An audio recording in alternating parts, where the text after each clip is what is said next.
you very much for joining us today. So this is a presentation of the Digital Data Protection Impact Assessment Project. I'm Stephen Gerling, and I'm the Project Manager at the GMCA, and I've been the Project Manager for this project. So today we want to take you through a presentation of the project. We're going to talk through why we're doing it, we want to talk through our approach, talk through who's been involved, where we're at now, what that means in terms of the phases of the project and the funding, and then certainly what's going to come next. So we've got a lot that's going to come hopefully in the next phase, so we'll talk through that as well and take you through where we're right now, what we've achieved, and say what we're going to do in the next phase, hopefully moving forward. Give you an overview of the project. It's by the Ministry for Housing, Communities and Local Government, the MHCLG, applied to the Local Digital Fund for funding for this project. The phase of the project, and what this means is that we are developing a prototype model which will prove out the theory that we think will be a tool which will really provide a lot of benefit to organisations. So it's important to understand where we are at the moment. So it is very much a prototype. It's the alpha phase. It's no end product, and we've not yet gotten to that point of developing a full system that's ready to go live. It's very much about proving the theory and really to demonstrate those benefits that we really feel this tool can deliver with a prototype model. And the MHCLG fund projects, they are in 4 phases. So the first phase is the discovery phase, and that's all user research. The alpha phase, so that's the which we were awarded funding for, which is to take that user learnings and the research, and then to test out that theory to build a prototype model. And so that's what we've done in this alpha phase. This phase, the next phase, is the beta phase, and there'll be an application for funding for that. And then that beta phase is going to be where a lot of the development work is going to take this prototype model and build it out into a fully functioning system that then will be ready for the final phase, which is the go live phase. So that's where we are at the moment. We're in this alpha phase, and as I say, it's the prototype phase, is we're building out, we're testing out the theory. And that's where right now we're working with colleagues from Morecambe Bay Hospital Trust who've developed this for us, and they've people who developed the information sharing gateway. It's been a fantastic relationship. Really pleased with the collaborative working that we've done together, and really pleased with what we've achieved in what's been a 12-week development. And to give you an idea of time scales, as I say, this alpha phase it's taken 12 weeks to get to where we are now, and I'll show you the system as we move through the presentation. But we think for the next phase, for the beta phase, we're looking at around 4 times as long, we think, to build it out. So we're looking at a 12-week alpha phase. We think the next phase is maybe looking like a year long is how that next phase will take, we think, to really build out this product. And we're looking to work in an agile way and bring people to user journey and build it up incrementally. But in order to get where we are now to a fully fledged system, we think, yeah, around 4 times as long it'll take as what was taken for this alpha phase. End date for this phase of the project is Tuesday the 21st of May. So that's the date that we're working to. We'll produce an end of project report, submit that back to the MHCLG. Part of a whole host of different documentation that we will provide will be our application for the next phase of funding for that beta phase, so that we can hopefully take what we've developed, demonstrate some of the benefits that we really feel like we can get from this tool, and then get that funding for the next phase to really build out. Yeah, that's where we are at the moment in terms of the project. We just wanted to talk a little bit about our objective and sort of this thing which we've kind of kept at the core of what we're really trying to develop, and this to make the DPIA process easier to undertake for an IT professional. So that's very much at the heart of what we've been trying to do with this development and with this project. Now, there are a whole host of benefits that sit underneath this line, and there's things that contribute to in order to be able to deliver this, but this is really what we're trying to do. We want to make this process, which we know through user feedback is not an easy one to undertake. We want to make that easier for non-IT professionals, most likely professionals, project managers, program managers, maybe analysts, or set area users, but those people who are involved in projects are the ones going to be completing this assessment, and we will really try and make this process easier to undertake for people.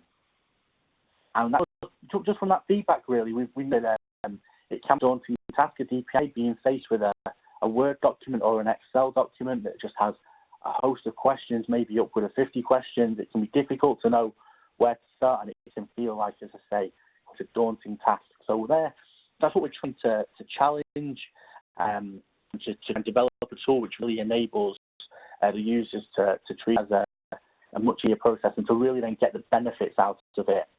And so we absolutely believe that that's what we can achieve. And then also as well, so while the tagline says it's non-IT professionals, absolutely at the heart of what we're doing as well is we believe if we make it easier for non-IT professionals, it will absolutely be easier for IT professionals too. The process will be more efficient and will deliver benefits as well to the IT professionals in order to be able to better assess an assessment, to be able to offer advice, to be able to talk around the risks regarding the processing of personal data. So it's not just about non-IT professionals, it's absolutely IT professionals too, and making that process in between the two disciplines much smoother, much easier, more efficient, and with a richer assessment, I would say as well. What we're looking to do, we want to make the assessment stage so you can work through it and see progress. We want to reduce the amount of back and forth when completing the tool.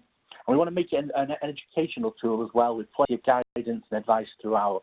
So we're helping people through the helping hand through the system, guiding people through, giving explanations of what different questions mean, and tips as well on what will happen, and then it will automatically generate risks.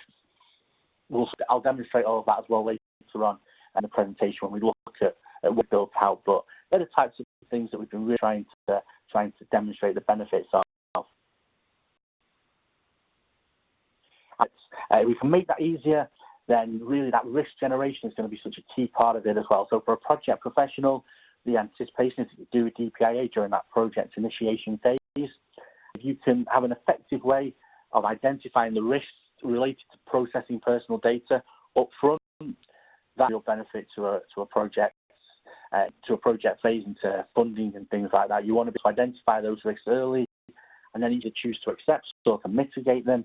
But if you're doing that earlier on, particularly before lots of money has been invested and spent, then it's a better time to do it. And we really feel that it will then allow projects perhaps to change scopes maybe slightly, but that will really be a benefit to the project, because it means that won't then be putting these things further down the line. Earlier on, hopefully, professionals can complete assessment and can identify those risks and look at the mitigations that need to be put in place to make it a better and ultimately more successful project.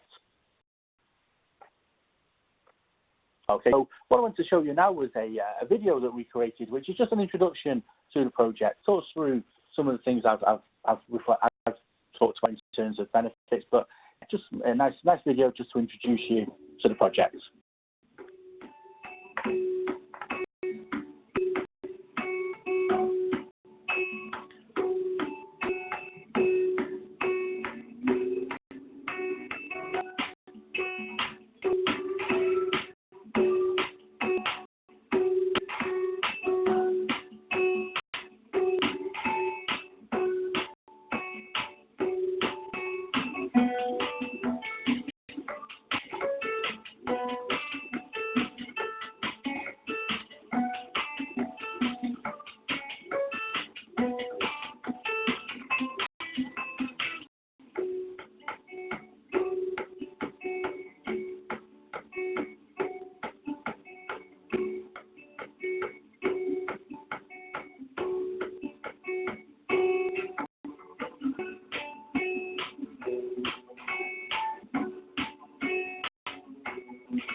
If you enjoyed that video, and like I say, just by way of an introduction to the project, and so I say, just to reflect back on some of those things talked about in the video as well. That's what we're looking to change there. Those inconsistent approaches that are sometimes across organisations to completing DPIAs. There's certainly uncertainty over the benefits, over how and the why. It's more like a tick box exercise. We want to kind of break that down and really demonstrate that there can be some real benefits from having an effective DPIA process within the project initiation process. Same process a lot. There's lack of clarity over roles and responsibilities. That's certainly something which we've looked to build into the tool when it comes to sign off who's responsible for what, a little bit later on as well. But a lack of clarity over roles and responsibilities is something that we hope to have accounted for and to have worked through. And also feedback has told us as well that across some organisations, there's always oversight of all of the DPIAs that exist in an organisation. So what we wanted to do is to provide a system that can collate all of those DPIAs that are completed. And so there is just one place where you need to go for them. And that helps to end that privacy by design approach. So that if you are asked to produce your DPIAs, there is just one place that you need to go to in order to find them. And sort of on then to the benefits which we've talked about. So if we want to embed that privacy by design approach and the benefits of engaging information governance from the outset of projects, getting it into that initiation phase, working standardized approach as well, certainly helps when if you're needing to perhaps escalate a DPIA to someone outside of your organisation. If we provide a standardized approach that becomes quite recognisable, that will really offer some benefits as well. And we've talked a lot about that risk management and that robust management of risk. We want to make it accessible as well to the business so that people can launch into a DPIA part of, say, that project initiation phase and not relying on IG for the promise. We're looking at 21st century information governance practices as well. So we really want to drive that we want to move into a more innovative world that's digitalising these assessments. So move away from Word documents and Excel documents that can sit across organisation and shared drives and can end up coming out of sync and out of date. One digitalised model which has that standard approach in one place. And as I say, we can demonstrate accountability and then proven interoperability with systems such as the information sharing gateway. It's going to be a huge benefit with this tool. So in the next phase, what we're looking to really develop is that interlink between the DPIA assessment tool and then also the information sharing gateway. So they're absolutely individual systems. They're not linked, they're separate, but we want to build a potential link between the two so that if you are to enter data as part of your DPIA, that is relevant to then an information sharing agreement. Those systems are talking to each other and that information flows through. So you not have to duplicate the effort and duplicate the work, and it'll head start on that information sharing agreement based on what you've said in your digital data protection impact assessment. So two separate systems, but we're looking for that interoperability between the two of them. And that links into then the overall work at the moment to move to a Greater Manchester, certainly with Greater Manchester, a Greater Manchester information strategy, a framework with principles and that have been by the GM information board. And so this will be a tool which forms part of that framework as the ISG is as well. We absolutely believe it will save time and make the process more efficient and also be able to demonstrate our compliance as cited by privacy legislation. So another video now, and this will take us through the project approach and the stakeholders that we've had also involved with the project.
a video, I say, to take you through our approach to the project and talk through a little bit who's been involved with the development. Those ways of keeping in touch that we're at the end of the video. I will certainly put a slide up of those later on as well. So if you do want to get in contact with myself, you can do, or certainly follow the activity of the project, the pipeline, through Twitter and things like that. But I'll cover that at the end of the presentation as well. So the slide up at the moment, just reiterates who's been involved in the project. So at the GMCA, certainly, we've been involved in this, and we've been working with our colleagues from AGMA and the MHCLG, like I talked about, who funded the project, and they've offered us advice and they provided training for us on agile for teams. We're working very closely with Morecambe Bay Hospital Trust, who are developers, and that's been really great. We're representing from Transport for Greater Manchester on the project as well, and Michelle from the TFG in our liaison to the AGMA group, which has been great. We've had representation from the GMHCLG, the Greater Manchester Health and Social Care Partnership with David. It's been brilliant. We've worked with the Education Commissioner's Office as well. So that's great. So we're working with the ICO to show them what we're doing and to get their feedback on the approach as well. So it's been really good to be working so effectively with the ICO on this project. And we've also reached out to people in the voluntary community and social enterprise sector to get their feedback on the wording of the questions and our approach as well. So we've tried to have quite a broad representation our project and our project team, and hopefully as we move into that next phase of the project, this will really enable us to get a good group of stakeholders when we're demonstrating the tool, when we're looking to get into more robust user testing in the next phase, things like that. Then we want to get a good representation from people across Greater Manchester to get involved and to help us develop and continue towards the next phase of, say, the DPIA digital tool. Okay, so next part of the presentation is going to be to actually look at the tool itself. So we're going to go into having a look at some shots from the tool, and I'll take you through how functionality is working and how we hope we're addressing those benefits that we really feel like the tool can bring. So give me one moment, just going to switch over presentations. Just before I do that, I'm just going to have a quick check of the chat, make sure we're okay. Okay, good to go.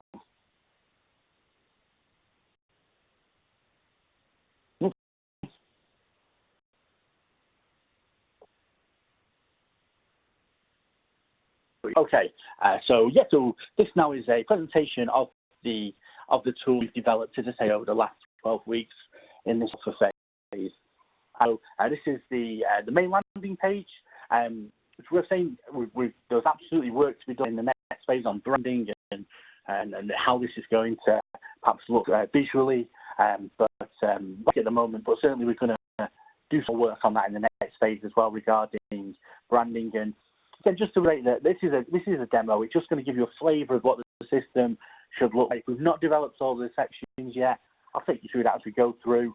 This is where we are up to development of the project. And like I say, I'm absolutely certain that we'll be able to demonstrate to you how we've tried to meet those benefits that we really feel like the tool can bring.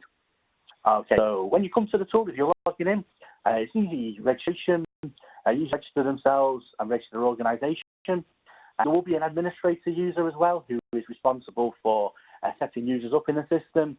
And when they've done that, the user will then receive an email. They'll be able to then come in and create their account. And the user as well will have a role automatically assigned to them by the administrator. And then the user can come in and log in. And through to a homepage and have an in-tray. We're working through this at the moment. It's not exactly 100% set up in terms of how we think things will look exactly in what we're on here, but it gives you a good idea that kind of gives you a view of where you're at in terms of setting up an organisation, if that's relevant, if you're the person setting it up. And then those things at the bottom there, the items needing your attention, if there are tasks that are assigned to you, and this is how you'll see them when you come in your page in the in-tray. So it'll be right there for you, items needing your attention. Again, we just want to kind of make it user-friendly, so when you first come in, if you're responsible for sign off, and you'll be able to see what you need to do, the items that are waiting for your attention there. File, sort of standard thing that you'd expect to see. sure we've all got profiles across multiple systems, but yeah, it's standard things that you'd expect to be able to upload a photograph if you wish, and it'll show you what your role is here. You'll be able to change your password, things like that. What will also be on the user profile is the ability to manage email notifications as well. So all of that type of standard management of your account will be able to be done through your user profile.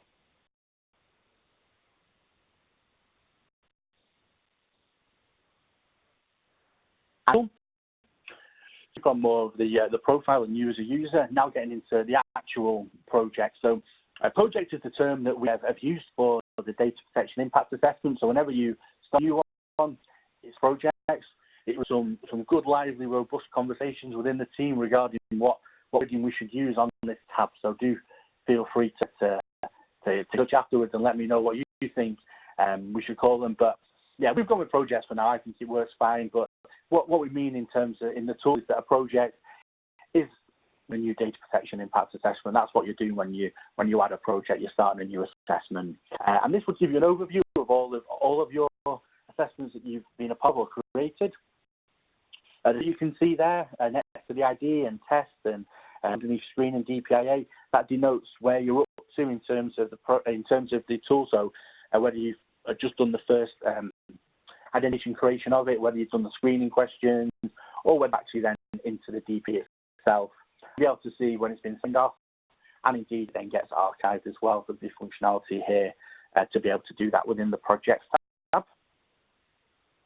And save a project, it's going to prompt you if you add the project, you add the description, then you'll go through to the screening questions.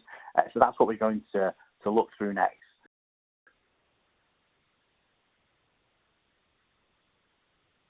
Okay, so we're going to add in a project. This is what it's going to look like. So we'll be able to add a name and an identifier, a bit of a description, and then we'll be able to identify here who our IG lead is, who our DPO is, and who our information asset owner is. And that really important and really provides benefit when it comes to that robust sign-off procedure at the end. So it's not always mandated that a DPO has to sign it off, but if they do, then we can specify them here. But certainly getting the ultimate sign-off by the IAO, and then who we're going to send it to as an IG lead, that can be set up here. And I say that really helps them with the sign-off process when we get to the end of the assessment. Just a basic summary, and we'll also be able to upload files here as well. So, example, rather than putting a full detailed project description in there, if you had a PID or a business case, anything like that, I choose to upload that instead of adding your project description in. It gives you that option to do that here.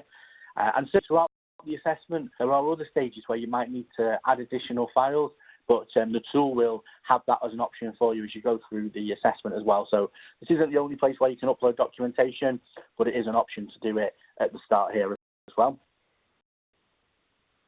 And so we've done that, we then move through into the project screening section here. And the project screening section, we're doing quite a lot of work on at the moment. So this section has really evolved from what was once just a set of around 16 questions. We then refined that, and it became a more two-tiered approach, which is what you see here represented. So there's 3 first questions that you're asked, and depending on what answer you give, it will then determine as to whether question 4 and all the other subsequent questions as well are then presented to you. So this is just representative of how this functionality will work. And see here, based on the answers that you're given, then question 4 appears. And now what we're doing actually just this week as well is we're developing this out into quite a sophisticated 4-tier system, so that you'll have certain questions that you answer first of all. That might generate another set of questions, which might then lead on to another set of questions, which might then lead to another set of questions. And that's all got logic built in behind it, which then ultimately relates back to this banner at the bottom here, which will tell you if DPIA is required, it will tell you if DPIA is not required, and it will also give you advice to seek advice from your information governance lead. Perhaps it may be that it's not clear whether one's required or not, and you need to get advice. So that is outcomes that can come from project screening. So as I say, what we've seen on the screen here is just representative of what the functionality will be that will sit behind it, but it'll be quite sophisticated. As I say, we're going to have a 4-tier phase here. So yeah, ultimately what we want to know though is whether a DPIA is required, and it is. then you'd click on, say, project screening, and then you'd move through into the full project DPIA.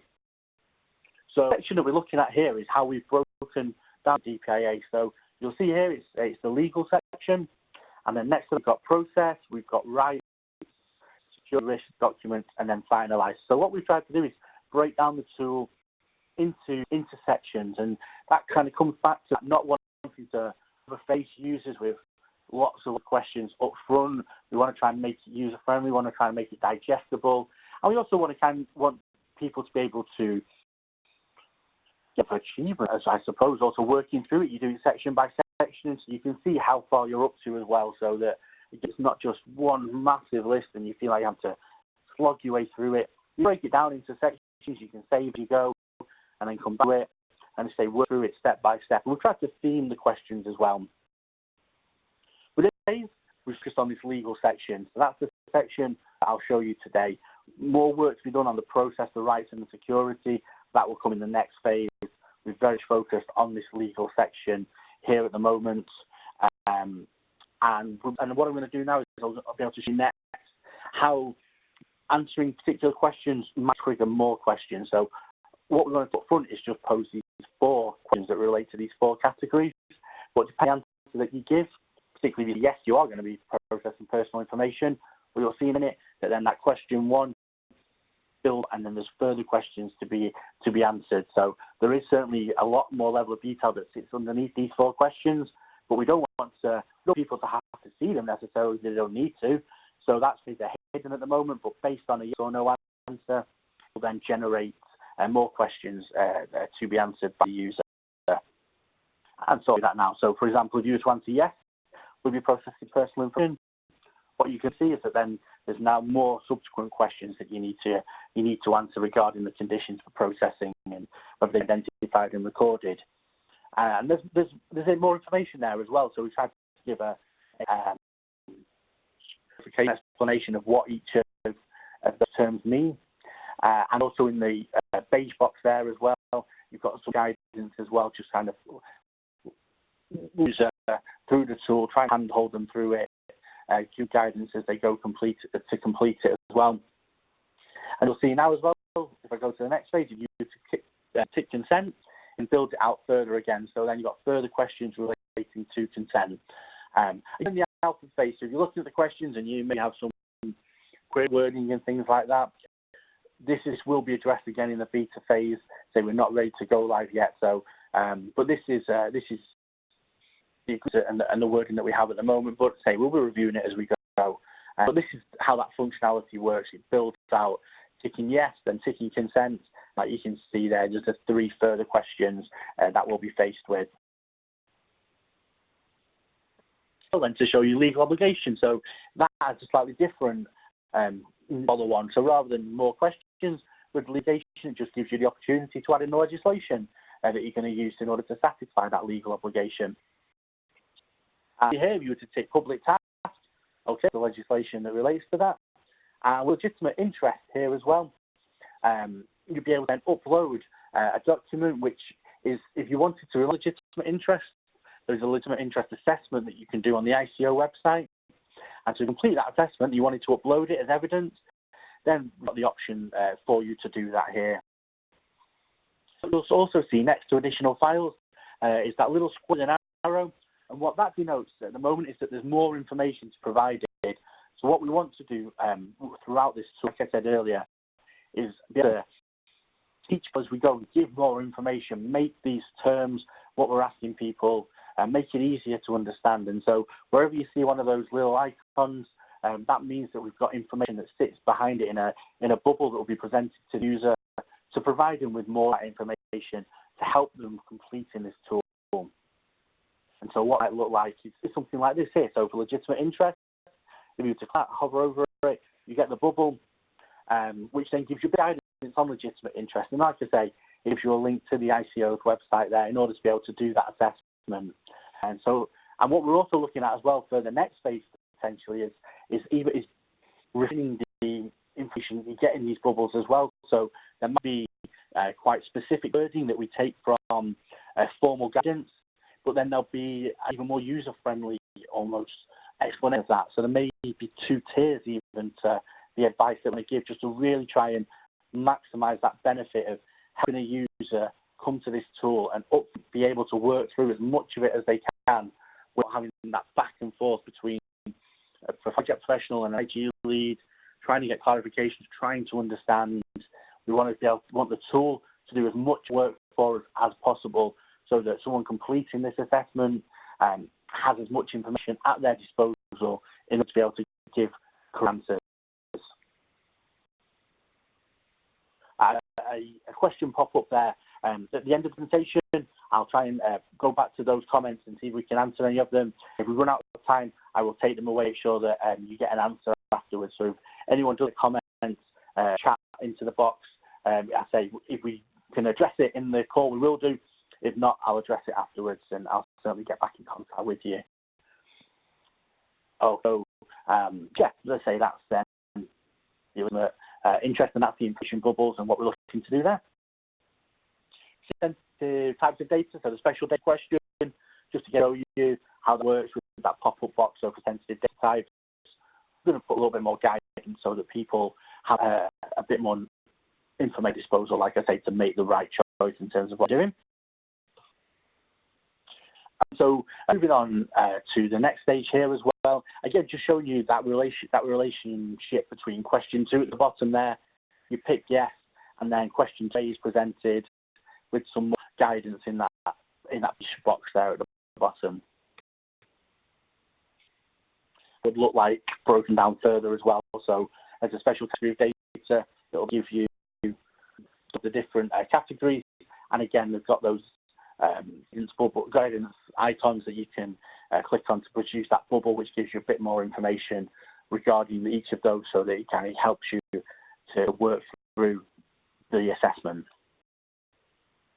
Just moving on, just to kind of show you how far that can expand out this special data Article 9 question.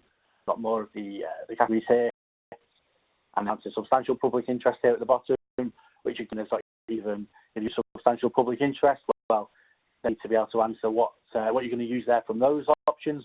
But again, all the way through, we just want to kind of be able to represent the right to add in those helpful and the user guidance, because we do understand that that these questions need to be asked, and that it isn't always the easiest task perhaps in order to understand. We want to help people as much as we can in these assessments. Yeah, health confidentiality here. Again, just to reiterate again with this legal section and how this works, just the way it nicely flows, depending on what answer you give. If it's a yes, question 3A. Then if you put care and targeting your public services there, you get question B. And only if particular answers are given that you get the other option, because we don't want to overface people, we don't want to display questions that we don't really need to. And again, question 4, similarly, not going to go much on it. I'll kind of talk through how that works. If you pick A, you then question 4B. So then the risk assessment section. So we're not currently developed it completely yet, but it'll give you a flavour for how this will work. So depending on the answers that you give, that generate risks within the tool, and they will be displayed here within this risk assessment section. So it'll have a description, it'll have controls, it'll give you an initial rating. You'll actually specify what actions you're going to do, give you a rating, and then you'll also have the option at this stage to add risk yourselves. So to add a risk in, then you can do. You can also export it to Excel, which would be quite useful for project managers potentially to be able to pull this out and then integrate it into older projects. Risk log may have a RAID log, something like that. And so, yeah, there will be a risk assessment functionality within the tool as well. So based on the answers given to the questions, we'll then generate the risk in the assessment. This is just something to give you an example that we're talking through as potential for the next phase as well, to kind of show you that we're looking at other avenues that we can go down to really try and help the user. We might look to have something like a comment section, conversation section. So if you're assigning tasks to people, you can add a little bit of text to that, a little bit of context. Yeah, say we're working through this as a tool. iterative model, and we're certainly looking to make it as user-friendly as possible by exploring some of these other options that we think will really add value. And finally, there'll be the finalized section. So again, this is being worked at the moment. All of the risks have been reviewed. You'll then be able to send it for sign-off, so potentially for a DPO review. And so how this section works, just to give you an idea, things like, so it might only be one DPO normally, but because it's a test environment, we've got two. You'd pick your DPO, you'd be able to review date, add some information, add some text, some instructions, and then you'd be able to submit that off there as well. That would then be in the DPO's in tray for them to respond to and for them to have a look at. And that's what it would look like just here. So you'll be able to see that it needs final, you'll be able to see that where it's up to, who it's with, and that it was, there you go, the outcome, that it was approved there. So that's how this finalized section will work in principle. So that's the end of the presentation of the tool itself. So I hope you found that useful. We're almost at the end of a lot of time. So just going to go back to the original presentation and present you with this final slide. So we'll take a few minutes left. So I probably haven't got a lot of time for a lot of the questions, if any. To give you my email address, you'll have it from the invite as well. But do please feel free to reach out with any questions that you've got, any feedback. I'd love to hear from you. Really appreciate you dialing in today to listen to where we're up to. If you want to have a bit more of a chat with myself or with any of the project team, more than happy to do that as well. If you want up to date with what we're doing in terms of a bit of a blog and project updates, that's all on Local Gov Pipeline. So again, drop me a line and I can give you the link to that Local Gov Pipeline, that Local Gov Digital site. We're putting project updates on there. The two videos that you saw are available on YouTube. We have a Digital DPIA YouTube channel, and certainly if we're moving to the next phase, there'll be more and more that goes into that. And certainly we try to be active on Twitter, so we use the handle, the GMCA digital account, and certain hashtags that we use there as well that you can also search for. Just before we finish, me look at, I think there's a couple of comments. Let me see if I can provide an answer to them now. If not, we certainly will do so following on from the call. Let's have a look here.